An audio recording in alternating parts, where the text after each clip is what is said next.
Michael Ryan is 67 years old and blind, as is his wife Bonnie. As a cancer patient, he needs to make regular trips to hospital, and for over 10 years he's used the patient transport service. That is until this week. When I phoned them to do so, the first question I was asked, which was a completely new question, was, do you use taxis? I wasn't going to lie about it. Of course I was going to say, well, yes, I do use taxis. Next question was, when was the last time you used a taxi alone? So I said, well, last week actually.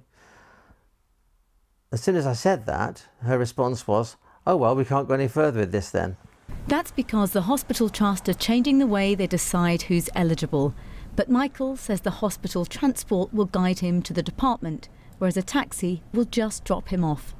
This is the hospital he was trying to visit, Barnet Hospital, run by the Royal Free Foundation Trust. In a statement, they said they were sorry Mr. Ryan hadn't been offered transport and that the assessment process carried out by their transport provider had been incomplete. And had that not been the case, he would most likely to have been eligible. And this isn't the only case we've heard. A few patients have told us that they've been denied transport recently. And Age UK have called for a complete review of who is eligible because of the stress it's putting on patients. The NHS, as we know, is under an enormous amount of strain. So the eligibility criteria isn't necessarily changing, but it's being tightened in the way that it's being interpreted. There will be a knock-on effect to appointments, and if you can't do something simple like get to hospital, then you will feel isolated and you will feel more vulnerable. Michael was told he could appeal, but the experience has made him upset. It was frustrating. It was also upsetting. Actually, the word I used to my wife here, Bonnie, I said to her, this is totally unkind.